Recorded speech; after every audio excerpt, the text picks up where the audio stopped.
that would have ultimately hurt our population. We arrested and charged all of those individuals, and we were aggressively going after them in every single state because they weren't doing it in Michigan alone. Should research universities across the United States be doing a thorough job of vetting Chinese nationals that are coming to their universities? They should. Turning to spying in America, you know, we heard the stories about Senator Dianne Feinstein's driver, who was a Chinese spy. We're familiar with Linda Sun, who worked in Governor Hochul's office, Christine Fang in California. What are you doing to find these people who are Chinese spies that are trying to burrow themselves into the politics of America? Because we know it's happening, right? Yes, it is. And what our counterintelligence unit is doing is aggressively seeking the intelligence into where these individuals are working. Then we are utilizing our operational authorities to go in and investigate them either through our human source networks and collecting information through lawful process, online search warrants and data, so that we can bring proper arrest charges and publicize to the world what they're doing here. And just because we've caught a few doesn't mean we've caught everybody. We've got a lot more to go. I get one more quick question in. The FBI arrested a judge in Wisconsin, Hannah Dugan, for interfering with a federal law enforcement operation. Could you tell us a little bit about that? And is a judge above the law here in the United States of America? Well, no one is, and that case is ongoing. But as you stated, and these allegations said, there was an interference in a federal lawfully executed federal law enforcement priority that was interfered with. I yield back, Mr. Gentleman yields back. The gentleman from Tennessee is recognized. Thank you, Mr. Chair. Director Patel, I believe you had primary importance in starting Operation Viper in Memphis. Is that correct? Yes, sir. And Operation Viper brought in the FBI, the DEA, the ATF to help the Memphis police in policing the city? That'll be phase 2, sir. Phase 1 was FBI and local law enforcement in Memphis for the last few months. Okay. You did a good job, and the police director and the mayor have told me that was been helpful, the FBI working with the police. And the FBI are trained in law enforcement. They know Miranda rights, they know how to do policing, and they do a good job working with the police. Do you think that the National Guard is necessary to do the work that the FBI is doing now? Thank you. I do think it's necessary to finish it. What we've done is 500 arrests in Memphis and 110 federal indictments. But what we need to do is we've only secured a piece of where the criminal conduct is occurring in Memphis, and we can't work inside perimeters that are not established and safe, and we don't have the manpower to give us the space to fully go into the areas where the criminal activity remains. Well, are you suggesting that the National Guard is going to go into the more heavily crime areas? They're going to establish, like they did in Washington, D.C., perimeters where local law enforcement and the FBI, DEA, ATF, and U.S. Marshals can go into. We can't be going into all these areas knowing that they're extremely volatile and jeopardizing the safety of our agents. But did the National Guard do anything in Washington to help the FBI stay safe from these dangerous elements? They established perimeters. Established perimeter, and the criminals knew about it, so they... It was a visible force, sir, so they kind of saw it. Well, what you did, I commend you for what you did, and I think the FBI coming in, we have a crime problem in Memphis. The FBI has helped, DEA will help, and the ATF will help. I don't think the National Guard is going to help, and what I've seen, they're not trained in law enforcement, are they? No, sir. And so that could be a problem. Who will direct the National Guard in Memphis? Will it be? Will they have control over your agents? No, sir, they won't. Who will have control over your agents? You? Well, the SAC and then ultimately the chain of command up to Washington, D.C. will control the FBI, but there's a task force that was put together that is going to be led by an interagency. The heads of U.S. Marshals, DEA, and FBI will be working together with DHS collectively on this. Have you visited Memphis before? Yes, sir, I have. So you know how good a city it is. I love Memphis. A lot of us do. And Memphis is a great city, great history, civil rights museum. Might say something about slavery, but that was the history. It needs to be taught. Blues, Elvis. Beale Street. Beale Street, right, barbecue. And people should come. It's not a troubled city. We've got some crime, but it's not a troubled city. We're not troubled, and we love our city, and we hope that the National Guard doesn't come in and cause people to have questions about Memphis because it's a city they should visit. Let me ask you this about, you said that the homicide rates are coming down to an all-time low? In modern recorded U.S. history, yes, When sir. does modern recorded history start? I think the FBI, and I'll get back to you on this, has stats on that going back about 30 years, sir. Okay, I was thinking back to Ozzie and Harriet, and I didn't think you could beat Ozzie and Harriet's time. Secondly, you mentioned the Epstein case. Did any of the women that were victims, and they came up here and had a press conference and all, did any of them contact your office and ask to give information? To my knowledge, no, sir. If they did, let me ask you first, is there a statute of limitations on sex crimes like that, with sex with a minor, rape? The DOJ is the expert, but I do not believe there's a statute on that, limitations on that. So if there's not a statute of limitations, should you not be interviewing those people who know who raped them and the names and the places and give you that information? That seems like that's a treasure trove of information, and it's a serious, serious, serious number of crimes. Sir, I couldn't agree with you more. We've been very public about asking individuals to come forward with new information, and we would run out every single lead on that. Well, I'm sure the women will come forward, especially today, to be sure that they will get an opportunity, because that seems like something we ought to do.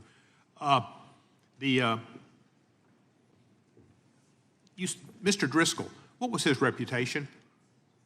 I can't comment on Mr. Driscoll's matter. It's an ongoing litigation. Yeah, but his reputation you could tell us about. I can't tell you about his reputation. His work has been laid out in that lawsuit. How many of the FBI agents who worked on the January 6th case have been fired? I don't have that number, sir. Do you have a ballpark figure? No, but I can tell you that individuals based on case assignments in the FBI that I have led have not been terminated for case assignments. Thank you, sir. And come back to Memphis, and you work with Kevin Kane in our Tourism Bureau. He's great. Thank you. And thank you for your work in Memphis. Gentleman, yields back. Mr. Chairman, I have a unanimous consent request. Gentleman's recognized. So I've got 4 documents I'd like to introduce into the record. The first one is Jeffrey Epstein's 6th story played out for years in plain sight. And Acosta is quoted in here saying, "I was told Epstein belonged to intelligence and to leave it alone." The second document is entitled, "What Epstein's Bodyguard Warned About His CIA Connections." The third document is from Fox Digital. It's titled, "Epstein's Private Calendar Reveals Planned Meetings with Obama Admin Official CIA Chief." And the last document is Wall Street Journal article that highlights Ehud Barak's 36 meetings with Jeffrey Epstein. He was the former Prime Minister of Israel and head of military intelligence for Israel.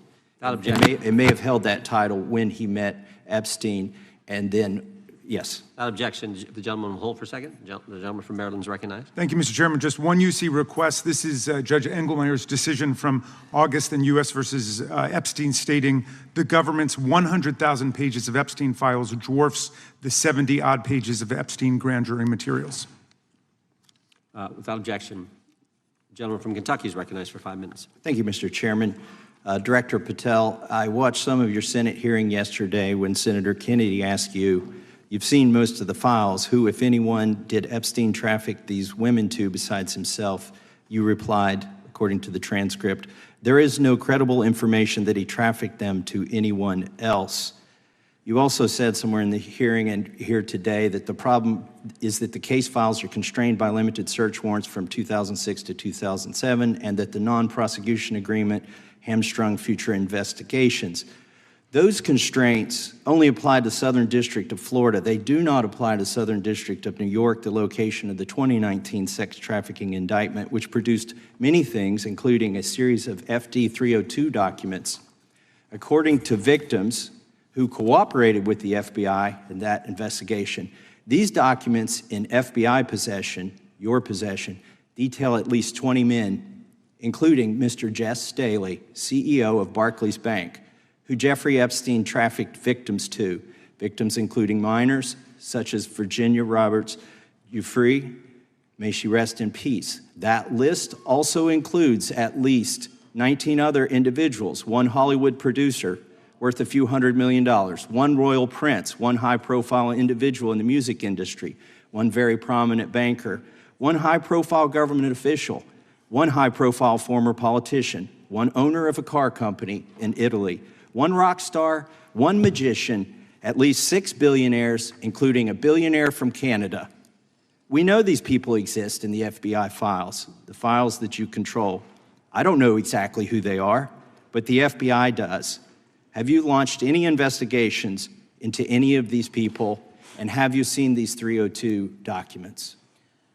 Sir, I have asked my FBI agents to review the entirety of the Epstein files and bring forth any credible information. And we're working with Congress not only to divulge that information and produce it to you, but any investigations that arise from any credible investigation will be brought. There have been no new materials brought to me launching a new indictment. So is the loophole here, or is it your assertion that these victims aren't credible, that the 302s maybe didn't produce credible statements that rise to a probable cause?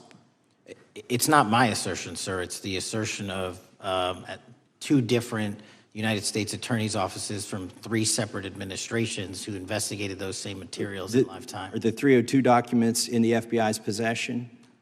They reviewed all that, yes, sir. And so have you reviewed those 302 documents where the victims name the people who victimized them?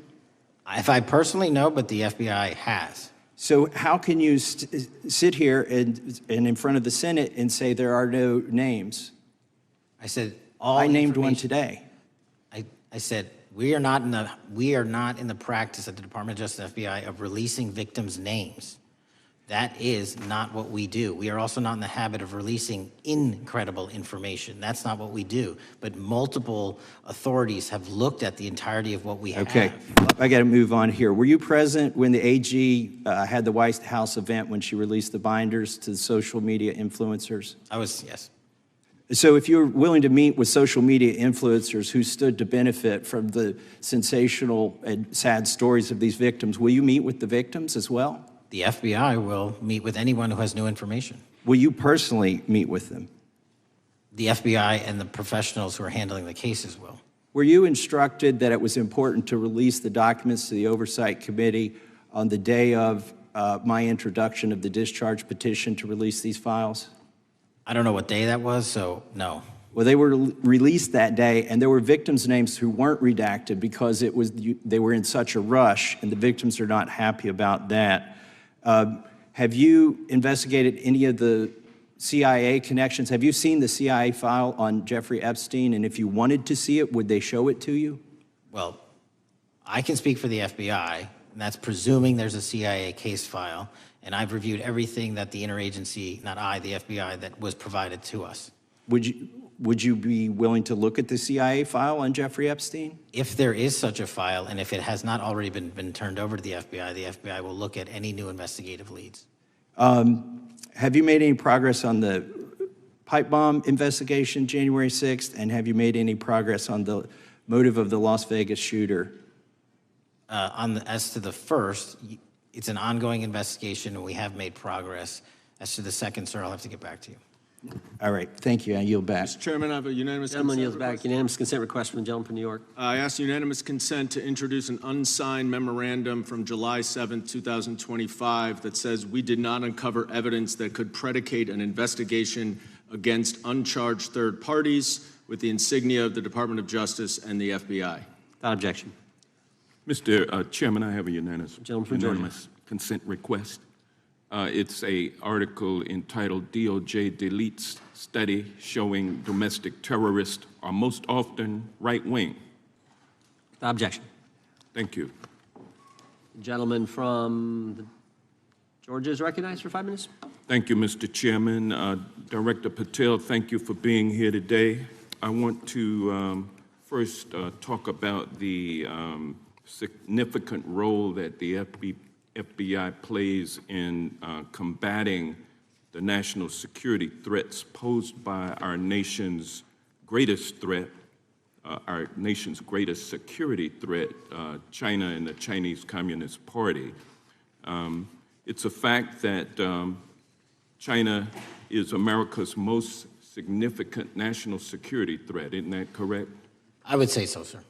And you would agree with me that China wants to dominate the United States of America, I think that's largely their plan. and they want to dominate the world, both militarily and economically. Isn't that correct? I think so. And sir, you've been FBI director for the last, 8 months? 7 months, yes. 7 months, and during that time, have you held any stock in any companies founded in China? I don't believe so. Well, you do own stock in a company known as Elite Depot, don't you? Which one, sorry? Elite Depot. You own stock.